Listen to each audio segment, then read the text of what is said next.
CTET paper 2 का science देख रहे हैं, जिसमें आपको पेपर 2 में साइंस से 30 क्वेश्चन पूछे जाते हैं, जिसमें 20 कंटेंट होते हैं जो एनसीईआरटी के होते हैं और 10 पेडोलॉजी होते हैं। तो जिसमें हम कंटेंट देख रहे हैं, जिसमें आपको सारी वीडियो देखने के बाद आपको 20 में 20 आ जाएगा। तो चलिए हम शुरू करते हैं कंटेंट। इससे पहले वाले वीडियो में इससे अगले पॉइंट को हम चर्चा कर चुके हैं, तो आज हम चलेंगे नेक्स्ट पॉइंट से।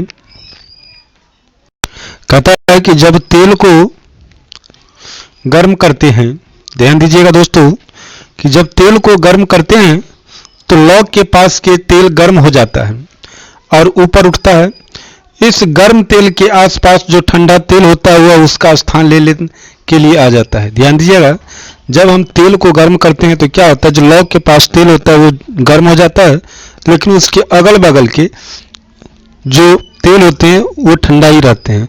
तो क्या होता है, गर्म होकर तेल क्या होता है, ऊपर की ओर उठ जाता है और ठंडा तेल उसके स्थान ले लेता है, उसके स्थान पर आ जाता है और पुनः ठंडा तेल उससे गर्म होकर ऊपर उठता है और ठंडा तेल क्या होता है, उसके स्थान पर आकर पुनः वो क्या होता है, गर्म हो जाता है और फिर वो ऊपर उठता है। फिर उसके चारों ओर जो ठंडा तेल होता है वो पुनः उसके स्थान पर आ जाते हैं। यह क्रिया तब तक चलती है जब तक कि सारा तेल गर्म न हो जाए, और क्रिया लगातार चलती रहती है जब तक चलेगी कि जब तक कि वह पूरा तेल गर्म नहीं हो जाए। उष्मा स्थानांतरण की इस विधि को समवहन कहते हैं।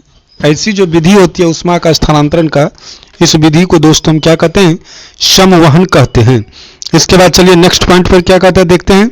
दोस्तों हम ये जितना पॉइंट लिए हैं टोटल का टोटल एनसीईआरटी से है और साथ में प्रीवियस ईयर भी इसमें है। जो प्रीवियस ईयर में पूछा गया है 2023 तक, अगस्त में जो एग्जाम हुआ था आपका सीटेट का, वहां तक जितना भी क्वेश्चन पूछा गया सबको हम संग्रहित कर चुके हैं इसमें। चलिए नेक्स्ट पॉइंट कहता है कि यदि कोई वस्तु विराम की स्थिति में हो तो वे संतुलित बल कार्य करेगा। यदि कोई वस्तु, ध्यान दीजिएगा, यदि कोई वस्तु विराम की स्थिति में होगा तो उस पर जो होगा संतुलित बल कार्य करेगा, जबकि गति की स्थिति में होगा तो उस पर असंतुलित बल कार्य करेगा। ये पॉइंट पे ध्यान दीजिएगा कि यदि कोई वस्तु क्या होगा, विराम की स्थिति में होगा तो उस पर संतुलित बल कार्य करेगी, और जबकि कोई वस्तु जो होगा गतिशील की स्थिति में होगी, गति की अवस्था में होगी, तो उस पर असंतुलित बल कार्य करेगा। नेक्स्ट पॉइंट कहता है कि अनाज के भारी बीजों को भूसा से भारी हो तो उसे हम क्या करते हैं, ओसाई या उसको कहते हैं निस्तापन विधि से पृथक किया जाता है, अर्थात अलग किया जाता है। ध्यान दीजिएगा कि अनाज यदि भारी हो, किससे, भूसा से। अनाज यदि भारी हो भूसा से तो उसको हम क्या करते हैं, निस्तापन या ओसाई विधि के द्वारा अलग कर लेते हैं। नेक्स्ट पॉइंट कहता है कि हस्तचयन। तो हस्तचयन में हम किसका उपयोग करेंगे, गेहूं, चावल तथा दालों से मिट्टी के कण, पत्थर के कण इत्यादि जो हम पृथक करते हैं वे हस्तचयन की क्रिया के द्वारा करते हैं।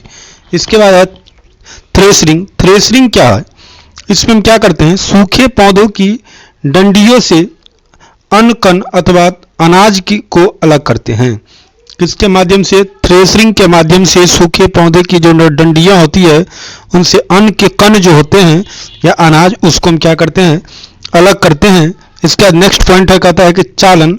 चालन में हम क्या करते हैं, इनमें मिश्रण के दो ऐसे अवयव जिनकी आयामों में अंतर होते हैं, अर्थात उनके आकार में क्या होना चाहिए, अंतर होना चाहिए। जैसे हम चावल से कंकर के जो होते हैं उसको अलग करते हैं, तो किससे, चालन विधि से भी कर सकते हैं या फिर हस्तचयन विधि से भी इसको हम कर सकते हैं।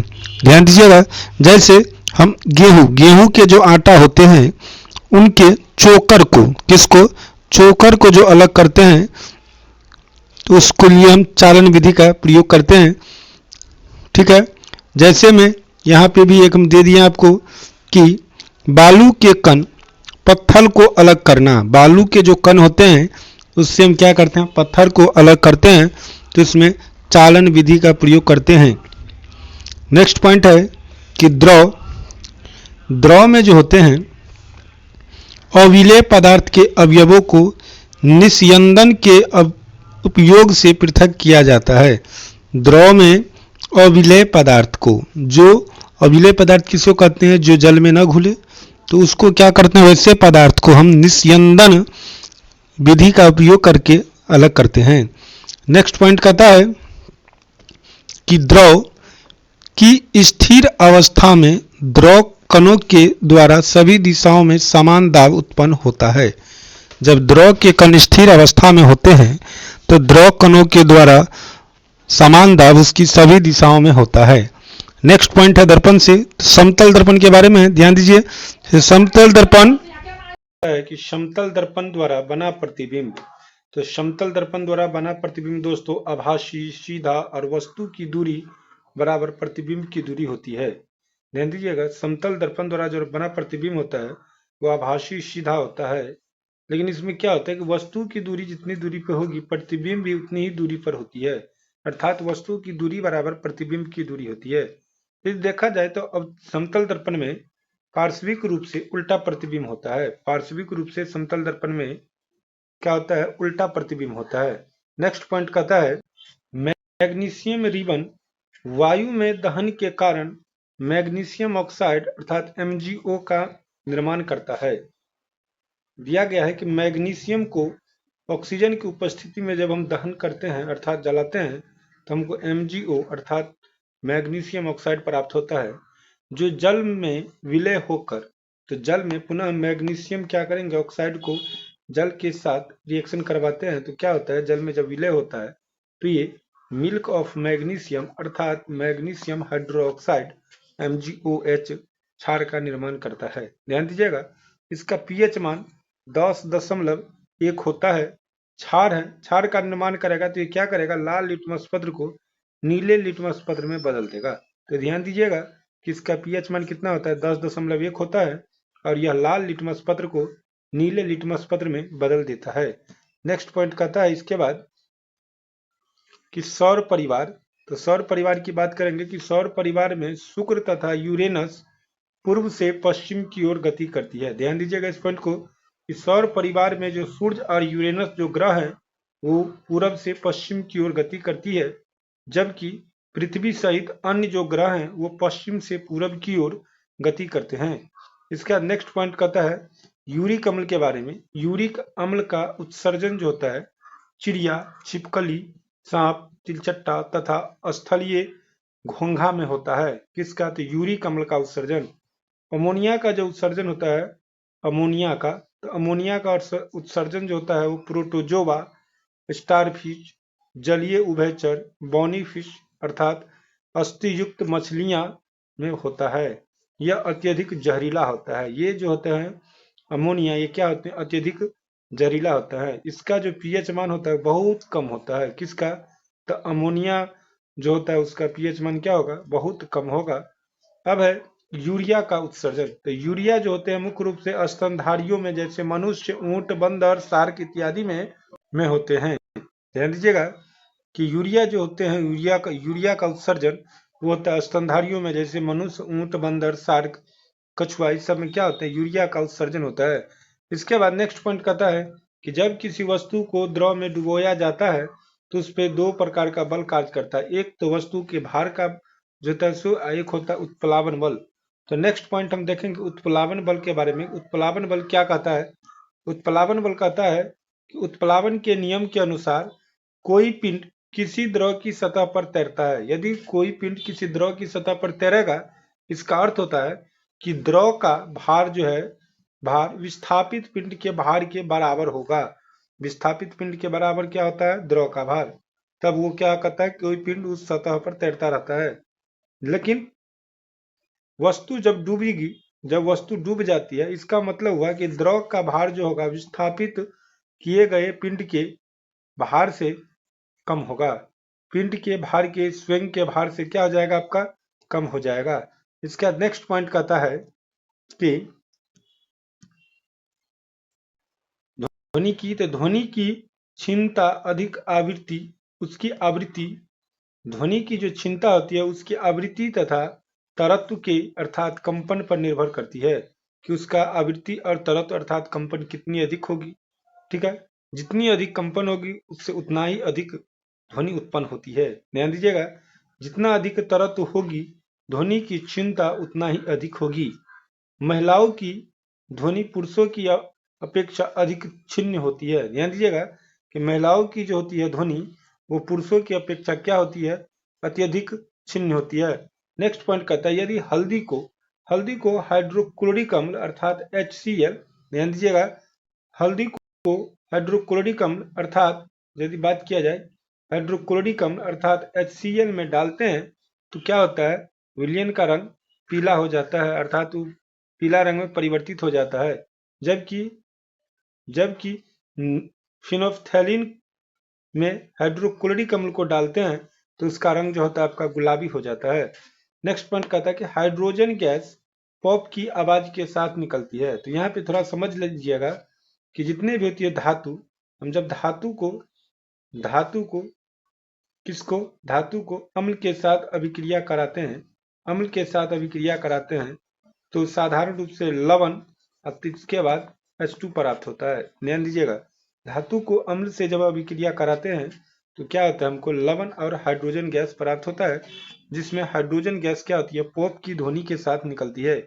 इसका नेक्स्ट पॉइंट कहता है जब द्रव पदार्थ गैसीय रूपों में रूपांतरित हो जाती है तो द्रव के कणों के बीच की दूरी में बदलाव होती है। जब द्रव पदार्थ जो होती है गैसीय रूपों में रूपांतरित हो जाती है तो द्रव पदार्थ के जो कण होते हैं उनके बीच की दूरी में बदलाव होती है। नेक्स्ट कहता है कि ईंधन में दहन के फलस्वरूप उष्मा की जो राशि निकलती है उससे ईंधन का उष्मीय मान कहते हैं। ध्यान दीजिएगा कि ईंधन की जो दहन के फलस्वरूप जो उष्मा निकलती है, ईंधन को जब हम जलाते हैं उसके बाद उसमें से जो उष्मा अर्थात गर्मी निकलती है उसको हम क्या कहते हैं, ईंधन का उष्मीय मान कहते हैं। हाइड्रोजन का उष्मीय मान क्या होता है, सबसे अधिक होता है।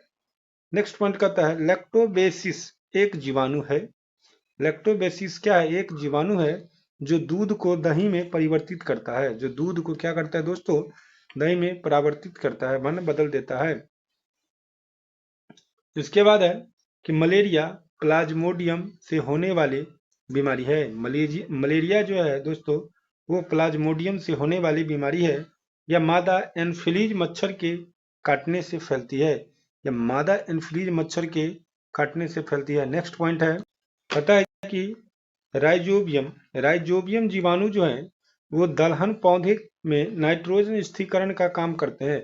ये दलहन पौधों के कहाँ पाए जाते हैं, तो जड़ों में पाया जाता है। दोस्तों ध्यान दीजिएगा कि राइजोबियम जो जीवाणु होते हैं, राइजोबियम एक प्रकार का जीवाणु है जो क्या होते हैं, दलहन पौधों में नाइट्रोजन स्थिरीकरण का काम करता है, जो पौधों के कहाँ पाया जाता है, जड़ों में पाया जाता है।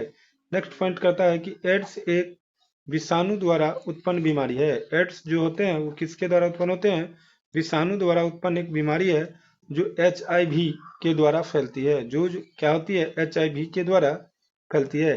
नेक्स्ट पॉइंट कहता है प्रकाश संश्लेषण की क्रिया पौधों की पत्तियों में होती है क्योंकि पत्तियों में पर्णहरित अर्थात क्लोरोफिल पाया जाता है।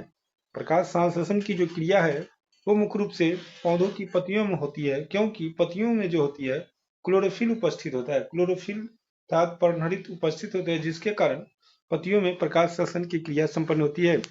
नेक्स्ट पॉइंट कहता है कि विषाणु अर्थात वायरस की बात कर रहे हैं हम, तो विषाणु वायरस से उत्पन्न होने वाली बीमारी जिसमें आपको पहला है खसरा, polio, chicken pox, hepatitis, AIDS, mumps, ये सब क्या है, ये सब विषाणु द्वारा उत्पन्न होने वाली क्या है, बीमारियां हैं। नेक्स्ट कहता है जीवाणु द्वारा अर्थात बैक्टीरिया द्वारा उत्पन्न होने वाली बीमारी। तो बैक्टीरिया द्वारा अर्थात जीवाणु द्वारा उत्पन्न होने वाली बीमारी जो है ये है टाइफाइड, टीबी, कुष्ठ रोग, टिटनेस इत्यादि, ये सब क्या है, जीवाणुओं द्वारा उत्पन्न होने वाली बीमारी है। उसी प्रकार यदि हम प्रोटोजोआ की बात करें तो प्रोटोजोआ द्वारा उत्पन्न होने वाली बीमारी मुख्य रूप से मलेरिया और कालाजार हैं। इसी के साथ यदि हम शैवाल की बात करें तो शैवाल जो होते हैं, शैवाल पालक, टमाटर, केला इत्यादि अपना भोजन जो है खुद बनाते हैं। शैवाल के साथ साथ हरे जो पेड़ पौधे होते हैं वो अपना भोजन जो होते हैं क्या करते हैं, स्वयं बनाते हैं क्योंकि इन सब में प्रकाश संश्लेषण की क्रिया होती है और ये अपना भोजन प्रकाश संश्लेषण की क्रिया के द्वारा ही बनाते हैं। इसके बाद है कवक। कवक क्या होते हैं, परपोषी होते हैं। कवक जो होते हैं वो क्या होते हैं, परपोषी होते हैं। नेक्स्ट पॉइंट है अमरबेल से कि अमरबेल अर्थात उसका दूसरा नाम यदि कहें तो आकाशबेल है।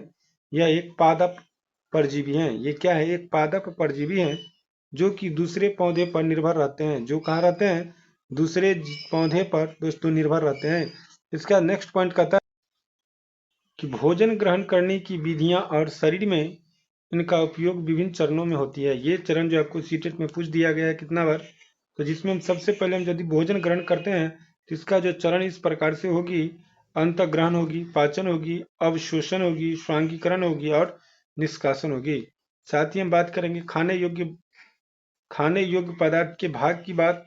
तो खाद्य पदार्थ जैसे आपका गाजर हो गया, तो गाजर का हम जड़ खाते हैं, गन्ने की तना खाते हैं, मूंगफली की क्या खाते हैं?